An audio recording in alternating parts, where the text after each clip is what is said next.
Hello everyone. Hope आप सब बढ़िया और अच्छा कर रहे हो। आप लोग का मेरे यूट्यूब चैनल पे स्वागत है। मेरा नाम विजय अग्रवाल है और मैं एक और वीकली मार्केट एनालिसिस वीडियो लेके आया हूँ 27 से 31 में। आज 26 में है 12:17 जब मैं वीडियो रिकॉर्ड कर रहा हूँ, जिसको टाइम रेफरेंस चाहिए होता है। एंड हम लोग डिस्कस करेंगे क्या व्यू आने वाला है कमिंग वीक के लिए, कुछ कुछ स्टॉक्स जो परफॉर्म कर सकते हैं। एंड इसके अलावा इलेक्शंस भी है रिजल्ट 4 को, तो उसमें क्या प्लान कर सकते हैं, ध्यान से सुनना। और अगर बैकग्राउंड नॉइज़ आए तो प्लीज़ अवॉइड करना, मैं बहुत देर से ट्राई कर रहा हूँ बट कांट हेल्प। ठीक है, तो सबसे पहले निफ्टी पे आते हैं। मैं वीडियो ज़्यादा लंबा नहीं रखूँगा, जस्ट मेन मुद्दे की बात करूँगा। मैंने क्या किया देखो, निफ्टी जो है वो बेसिकली एक पैरेलल चैनल में चल रहा है। डेली टाइम फ्रेम खुला हुआ है, इस चैनल को फॉलो कर रहा है, राइट। एक बार, दो बार, तीन बार ऐसे टेस्ट किया एंड फिर ऊपर जा रहा है। ठीक है, अब एक चीज़ समझो, ऊपर में भी ना ये एक बार, दो बार, तीन बार टेस्ट कर चुका है। ठीक है, तो अब चांसेस क्या है कि एक एरिया यहाँ तक आ सकता है 23,110, 120 ऐसे कुछ। और निफ्टी ने अपना ऑल टाइम हाई लगाया 23,000 टच कर गया। ठीक है, जो कि बहुत अच्छी चीज़ है। हम लोग बहुत जल्दी ग्रो कर रहे हैं, well and good. But the thing is, ये जो रैली आई है, ये जो पुश आया है, मैं नहीं बोलूँगा कि क्यों आया, कैसे आया, बट इतना बोलूँगा कि लार्ज कैप स्टॉक्स ने बहुत अच्छा जम के खींचा मार्केट्स को। इस समय पे मिड कैप्स इतने ज़्यादा नहीं चले। ठीक है, जो ये रैली आई है स्ट्रॉन्ग रहे पूरा टाइम, बट ये भी नहीं कि गिरे बहुत है, बट सबड्यूड हो गए, पैसे फ्लो के लार्ज कैप्स में आए, जिसके चलते मार्केट्स को इतना पुश मिला, हैवी वेट्स ने खींचा। ठीक है, मैं उस पर बात करूँगा। तो एक पैरेलल चैनल है डेली टाइम फ्रेम पे जो आ रहा है। अब देखो, जैसे ऑल टाइम हाई ब्रेक हुआ एक ही कैंडल में ऊपर, एंड ये जो टारगेट्स थे यहाँ पे है, मैं इसको अगर मार्क करता हूँ टारगेट्स में कैसे लगाया, तो लास्ट स्विंग का मैं फिर लगा लेता हूँ। तो ये वीडियो रेडी हो गई है फिफ्थ की, बस मेरे को अपलोड करनी है, मैं कर दूंगा। ठीक है, एक दो दिन में। तो यहाँ पे आ गया। अब नेक्स्ट टारगेट 23,400, 23,760। अगर ऊपर का मूव कंटिन्यू रहा तो ये भी देखो, एक चीज़ ये हो सकती है। दूसरी चीज़ ये हो सकती है कि मार्केट एक हफ्ते इधर साइडवेज हो जाए, ये एक छोटा सा इस जोन में कंसोलिडेट करे एंड उसके बाद ब्रेकआउट दे। क्योंकि देखा जाए लंबे समय में ये भी तो एक रेंज हो गई ना, काइंड ऑफ देखा जाए तो। अगर इसको ब्रेक किया है तो इतना टारगेट आप प्रोजेक्ट कर सकते हो ऊपर, अगर मूव आना हुआ तो। बट ऑन द कॉन्ट्ररी, जिस तरीके से ये मूव आया, अगर मैं आप लोग को बताऊँ, आप लोग समझोगे। वेट, यहाँ पे ये जो मूव आया यहाँ से लो से, ये क्लोज टू अराउंड 1,300 पॉइंट है, 6%। 6% मूव, वो भी 2 हफ्तों के अंदर, बहुत बड़ी बात है निफ्टी में। ठीक है, तो डेफिनेटली मैं नहीं बोल सकता नहीं आ रहा, बट कहीं ना कहीं ये आया भी है, तो कहीं ना कहीं दिखाता है कि मार्केट में कितनी स्ट्रेंथ है। एक टाइम लोग इतने पैनिक कर रहे थे, मैंने ये चीज़ क्लियरली बोली थी कि अगर आप लोग मार्केट्स को सेल करोगे सोच के मार्केट्स टॉप पे, मार्केट्स और ऊपर जाते रहेगा। इस हफ्ते अगर मेरा आप व्यू पूछो क्या रहेगा पर्सनल, तो मेरे को लगता है मार्केट्स थोड़ा और खींच सकती है। मैं उसके रीजंस पे आ रहा हूँ क्यों। तो निफ्टी में मैं छोटे टाइम फ्रेम पे आता हूँ। अब देखो, ये जो लेवल्स मार्क है, अब समझो, देखो दो चीज़ होगी, या तो मार्केट्स समझो, या तो मार्केट्स ये एक बार में सीधा गया, करेक्ट। अब क्या हो सकता है, या तो मार्केट्स जो एंट्री ली है, जिन्होंने एंट्री ली है वो लोग ट्रेल करो, बुक करते रहना। ठीक है, कब, क्योंकि जिस तरीके से ऊपर गया, पुल बैक भी एविडेंट है, कभी भी आ जाए, वो नहीं बोल सकते कहाँ पे अपना ऑफलोड करें माल, बड़े लोग या जो भी। अगर ऊपर खुलता है गैप पे, ऊपर जाने लगता है, तो इस एरिया के आसपास चेक रखना क्या कर रहा है। अगर यहाँ से गिरने लगता है तो थोड़ा सा पुल बैक करेक्शन आएगा, नहीं तो इधर से ऊपर अगर चला गया तो मैं चेज़ नहीं करूँगा, मैं बाय का करूँगा। अगर मेरे को पुल बैक मिलता है इस एरिया पे या इस एरिया पे, मैं इन सब एरियाज़ पे 22,800, 22,590, 600, इन सब एरियाज़ पे मैं लॉन्ग करने का प्लान करूँगा। उससे पहले मैं एंट्री नहीं बनाऊँगा। फ्रेश लॉन्ग्स मैंने पार्ट नहीं लिया लॉन्ग्स में, ना ही शॉर्ट्स में। मैं ऑप्शन थोड़ा इंडेक्स अवॉइड कर रहा हूँ कुछ समय से। ठीक है, मैं वॉच कर रहा हूँ क्या हो रहा है, तो इन सब एरियाज़ पे एंट्री मिलेगी, चलेगा। इक्विटी स्विंग कर रहा हूँ मैं एज यूजुअल। अब इसके बाद बैंक्स पे आ जाते हैं। तो डेली टाइम फ्रेम पे बैंक्स क्या कर रहे हैं, अगर आप नोटिस करोगे तो बैंक्स डेली टाइम फ्रेम पे, मैंने बोला था निफ्टी जो है अपने ऑल टाइम हाई से जो फॉल आया था उसका 50% से ज़्यादा निफ्टी रिट्रेस कर लिया, बट बैंक्स नहीं किए। बट इस हफ्ते बैंक्स ने भी अराउंड 49,000 के आसपास आज क्लोजिंग दी है। ठीक है, तो ये स्ट्रेंथ है। तो लेवल्स आप मार्क कर लेना। ठीक है, ये एक ट्रेंड लाइन आ रही है नीचे से जो फॉलो थ्रू हो रही है। अब दो चीज़ आपको जहाँ पे समझनी है। सबसे पहली चीज़ तो ये कि मैंने अभी बोला था निफ्टी और ऊपर क्यों जा सकता है, क्योंकि निफ्टी में बैंक निफ्टी भी इंक्लूडेड है। और बैंक निफ्टी के चांसेस है कि एक बार हो सकता है अपना ऑल टाइम हाई वापस से टेस्ट करे, क्योंकि निफ्टी ने हाई बनाया बट बैंक से बनाया, और देख के ओवरऑल सिनेरियो मार्केट थोड़ा बुलिश लग रहा है। तो कमिंग वीक के लिए इलेक्शन से पहले 31 तक हो सकता है बैंक निफ्टी और 1,000 पॉइंट का मूव करके 51,000 एक बार टेस्ट कर ले वापस से, या इसके ऊपर भी निकल जाए। तो उसके चलते निफ्टी में भी पुश मिलेगा, एंड निफ्टी 23,000 300 30,400 जा सकता है, कोई बड़ी बात नहीं है, सरप्राइज मत होना और ऊपर क्यों जाया जा रहा है। तो बैंक्स ड्राइविंग फोर्स हो सकते हैं, क्योंकि बैंक्स लैग किए तब बैंक्स कवर अप कर रहे हैं, ये मेरा मानना है। अगर मेरे को बैंक्स में एंट्री लेनी है मैं कहाँ लूँगा, बैंक्स में अगर मेरे को एंट्री लेनी है मैं कहाँ लूँगा, सिंपल है। ये एक रैली आई है, अगर मैं पार्ट नहीं लिया हूँ तो मैं कल यही खुल के यहाँ पे ख़रीद लूँ, इतना बड़ा स्टॉप लॉस मैं तो नहीं रखूँगा। तो मेरे को एक पुल बैक चाहिए, मेरा फर्स्ट पुल बैक आता है 48,600 के आसपास। अगर मेरे को इधर पुल बैक मिल जाए या फिर इधर पुल बैक मिल जाए जहाँ से ब्रेकआउट आया था 1 2 3, यहाँ पे अगर पुल बैक मिल जाए तो मैं एंट्री लूँगा। तो मैं प्लान कर रहा हूँ एंट्री का, बिकॉज आई थिंक ये वीक बहुत अच्छा है। मैं ऑप्शन सेलिंग प्रेफर करूँगा, क्योंकि लोग अभी के टाइम पे ना बाइंग में दोनों साइड फंसेंगे एंड सेलिंग में थोड़ा OTM करके। प्रीमियम्स एक्सपेंसिव है, विक्स 20 के ऊपर है, प्रीमियम्स बहुत अच्छा मिलेंगे सेलिंग में। जैसे इलेक्शन पास आएगा तो क्रश होंगे आपके प्रीमियम्स, तो DK बहुत अच्छा मिलने वाला है सेलर्स को। तो प्लीज़ थोड़ा बहुत समझ के काम करो, वो बेटर है। तो इन सब एरियाज़ के आसपास अगर मेरे को मार्केट्स मिल जाए, अगर कल फ्लैट खुलती है, सपोज फ्लैट खुलती है, नीचे गिरने लगती है, इस एरिया पे आती है या और गिर के इधर, मैं ऐड करूँगा फॉर श्योर। बट अगर मार्केट्स ऊपर जाती है, ऊपर जाके पहला रेजिस्टेंस है, तो वेट करेंगे यहाँ पे क्या करते हैं, यहाँ पे बाय नहीं करना है, इधर देखते क्या करते हैं। अगर ये तोड़ दिया फिर इधर पे रीटेस्ट पे एंट्री बेटर है, या फिर अगर एक स्ट्रेट लाइन ऊपर जाता है तो फिर चेस करना मतलब नहीं है। जो लेके रखे हैं वो ट्रेल करो, बेस्ट है, बेटर होगा, क्योंकि end of the day sharp pull back कब किधर आ जाए किसी को नहीं पता, ठीक है। बैंक निफ्टी इसका व्यू क्लियर हो आप लोग को, ठीक है। अब हम लोग आते हैं निफ्टी पे, सॉरी अब हम लोग आते हैं स्टॉक्स पे जो अच्छा किए हैं, जिसके चलते मार्केट्स ऊपर गई है। रिलायंस, रिलायंस का डेली चार्ट, लास्ट वीडियोस में ये लेवल्स बहुत अच्छे से काम किया है।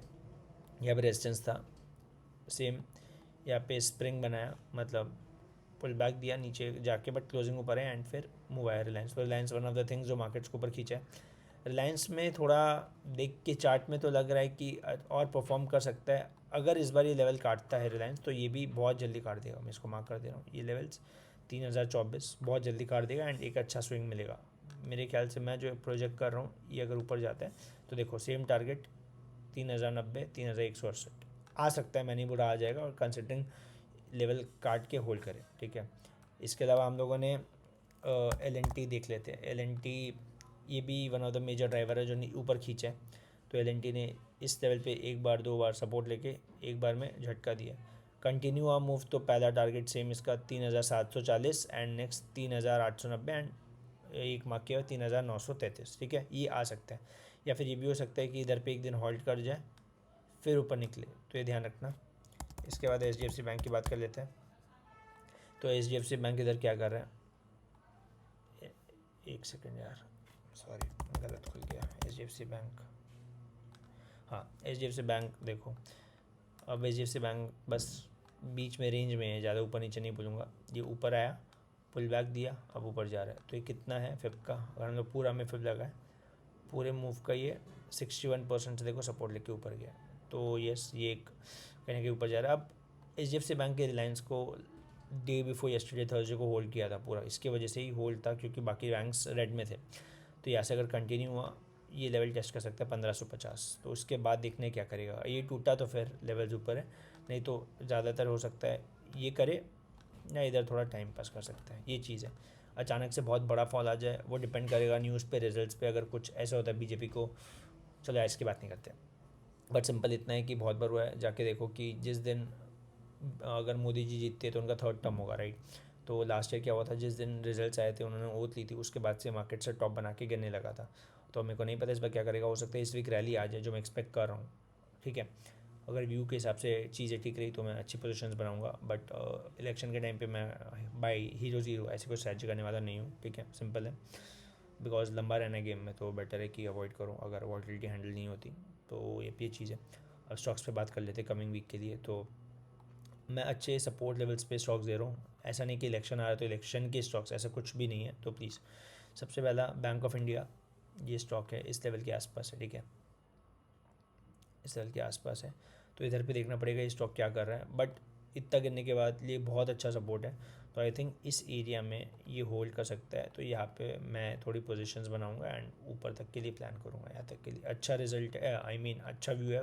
10-15% अगर मैं प्रोजेक्ट करता हूँ, मैं इधर किधर भी एंट्री, अगर मैं इधर किधर भी एंट्री बनाने का प्लान करता हूँ, ठीक है, एटलीस्ट इतना 15-16% तो बहुत ईजी है, तो मैं होल्ड करूँगा, ये प्लान बनाऊँगा। पोजिशनल ट्रेड बहुत अच्छा लग रहा है, ठीक है।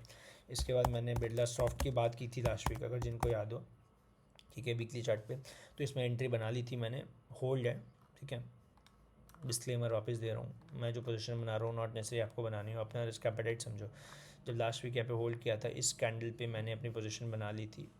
अब अगर 75 मिनट पे हो तो आप नोटिस करो, आपको समझ में आएगा जो मैंने बनाया था। ये देखो, अब देखो पैटर्न कैसे प्ले आउट हो रहा है। 1 2 3 होल्ड कर जाएगा तो ऊपर के टारगेट्स ओपन है, ठीक है। तो बिरला सॉफ्ट एक पिक है जो, एक सेकंड डेली पे आते हैं। बिरला सॉफ्ट मेरा एक पिक है जो मैं होल्ड करना प्रेफर करूँगा। स्टॉक बहुत अच्छा लग रहा है। यस, तो 50% मैंने मार्क किया था इसका, देखो 680 पे, सॉरी 680 के आसपास, एंड फिर ये लेवल इधर था, ये लेवल्स इधर थे, ठीक है, 707। तो ये सब लेवल्स है जो मैं प्ले आउट करूँगा। ये स्टॉक में मैंने एंट्री बना के रखी है। इसके अलावा कोई स्पेसिफिक स्टॉक तो मेरे ध्यान में नहीं है। यस, एक और आप लोग देख सकते हो, बहुत अच्छा ब्रेकआउट दे के रीटेस्ट किया है कोल इंडिया। तो कोल इंडिया आप लोग नोटिस करोगे तो एक बार रेजिस्टेंस लिया, 2 बार लिया, अब इधर पे क्या हुआ, ब्रेकआउट दे के रीटेस्ट कर रहा है। तो सिंपल, इसमें मिनिमम से मिनिमम रिस्क है। और अगर मैं एंट्री का प्लान करता हूँ, मैं क्या कर सकता हूँ कि अगर फ्लैट खुलता है इधर के इधर, मैं प्लान कर सकता हूँ घुसने का।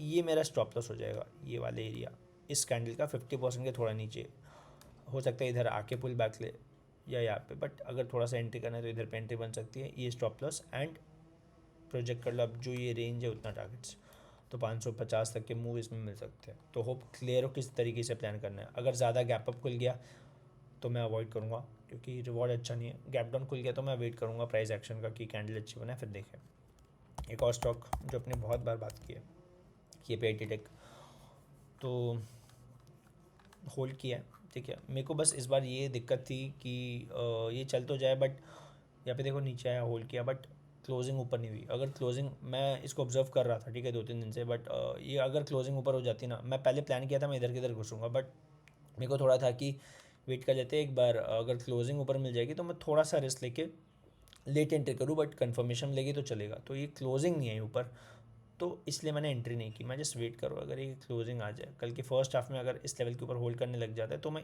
इसके स्टॉप लॉस के साथ ये टारगेट्स के लिए होल्ड करूँगा। अब मैं स्टॉप लॉस छोटा क्यों रख रहा हूँ, चाहूँ तो मैं ये करूँ या ये कर दूँ, ये रिस्क होएगा और ये मैं टारगेट्स, क्योंकि प्ले आउट करना चाहिए। अगर कोई स्टॉक वीक है तो इतना होल्ड नहीं करेगा, नीचे चल जाएगा एक बार में, ठीक है।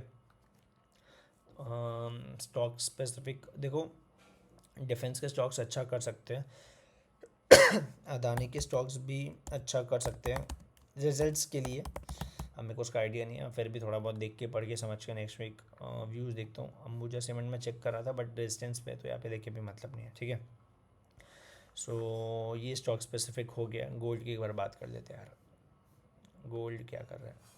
तो गोल्ड ने भी ऑल टाइम हाई बनाने के बाद एक अच्छा रिजेक्शन लिया सेम हाई से, ऑलमोस्ट लेवल्स पे आ गया। तो गोल्ड में भी फॉल बहुत अच्छा आया 2 दिन में। गोल्ड अगर हम लोग देखें हाई से, 3-4 दिन में, सॉरी, 5% गिर गया गोल्ड, तो बहुत अच्छा फॉल है गोल्ड में भी। सो एक चीज़ का ध्यान रखो। एंड इसके अलावा बैंक्स में थोड़ा सा मेरे को लगता है स्टीम बचा है, मूव अच्छा आ सकता है कमिंग डेज़ में, तो बैंक्स पे ध्यान रखो। एंड यस, बस इतना ही। अब मैं एक लास्ट इंडिया विक्स की बात कर लेता हूँ। समझो कि जो इंडिया विक्स है ना, वो अभी अपना ऑल टाइम हाई बनाया है वापस, आई मीन लो से, सॉरी यार मैं ऑल टाइम हाई क्या बोल रहा हूँ। यस, इंडिया विक्स जो है 150% भागा है अपना लो से, ठीक है। अब इलेक्शन के टाइम पे ऐसा नहीं है ये और 30 तक भी आ जाए, ठीक है। तो अगर मैं यहाँ से एक ऊपर से ट्रेंड लाइन बनाता हूँ तो एक ये ट्रेंड लाइन आ रही है, ठीक है, जो ये 2 बार टेस्ट किया है, या फिर अगर मैं इसको ऐसे भी करूँ तो क्लैरिटी हो जाएगी आपको। ये देखो ये वाला, तो अगर इंडिया विक्स को जाना हुआ तो ये इस लेवल्स तक तो आराम से आ सकते हैं 29-30। अगर विक्स इतना आ गया तो 2 चीज़ याद रखना। नंबर 1, वॉलेटिलिटी बहुत बढ़ेगी, मार्केट्स ऐसे ऐसे मूवमेंट्स बहुत देगा। दूसरी चीज़, प्रीमियम्स बहुत एक्सपेंसिव हो जाएंगे। तो दिक्कत क्या है कि प्रीमियम्स एक्सपेंसिव होंगे, तो अगर आप ऑप्शन बाइंग करते हो, समझो ऑप्शन बाइंग करते हो, मार्केट्स में वॉलेटिलिटी रहेगी, मार्केट्स कुछ नहीं किया, साइडवेज अगर हो गया गलती से भी, कोई भी रीज़न से मेरे को नहीं पता, बट तो आपके प्रीमियम्स डीके बहुत होंगे। सेलर्स लोग के लिए फ़ायदा रहेगा क्योंकि उनको अच्छे प्रीमियम लेंगे। आईवी क्रश होगा, तो आईवी जब क्रश होगा तो डीके बहुत अच्छा मिलेगा, जिसके चलते मार्केट नीचे आएगा। तो ये भी ध्यान रखना आप क्या हो और किस तरीके से डिप्लॉय करते हो, चीज़ें इंपॉर्टेंट है। बाकी अगर किसी को किसी चीज़ को लेकर डाउट हो तो कमेंट सेक्शन में प्लीज़ बता दो, मैं हो सकता है जितना ज़्यादा रिप्लाई करूँगा। एंड प्लीज़ चैनल को लाइक शेयर सब्सक्राइब करो। एंड अगर कोई डाउट्स है, किसी चीज़ पे वीडियो चाहिए तो बताओ। 5 पे वीडियो मैंने बना ली है, आई थिंक कल परसों तक मैं अपलोड भी कर दूंगा, थोड़े बहुत एडिटिंग वगैरह करने बाकी है। एंड यप, मिलते हैं नेक्स्ट वीडियो में। तब तक के लिए ट्रेड सेफ। इलेक्शन के लिए क्या प्लान कर सकते हैं नेक्स्ट वीक, अच्छे से करते हैं। 4 तारीख को रिजल्ट्स है, तब तक एग्जिट पोल्स वगैरह ऑलमोस्ट आ ही गए हैं। एंड लास्ट फेज़ भी ख़त्म हो गया, 6 फेज़, तो चीज़ें इतनी ज़्यादा अब नहीं है। अब क्लैरिटी मिल जाएगी कि क्या होने वाला है। अगर मोदी आ रहे हैं तो अभी तक मार्केट्स पहले से डिस्काउंट करने लग जाएगा, कम सीट आएगी तो थोड़ा मार्केट्स रिएक्ट नहीं करेगा, जो भी चीज़ है। ठीक है, मेरे को कोई आइडिया नहीं है, मैं नहीं कोई पॉलिटिकल पार्टी को पर्सनली सपोर्ट करता हूँ, बट द थिंग इज़ अगर व्यू मांगो तो आप लोग को 4 तारीख तक पता चल जाएगा। तो ठीक है, नेक्स्ट वीक इस पर वीडियो करते हैं। तब तक के लिए हैव अ गुड डे। और कमेंट सेक्शन बताओ कुछ सीख रहे हो या कोई डाउट्स है तो कनेक्ट करते हैं। Have a good day.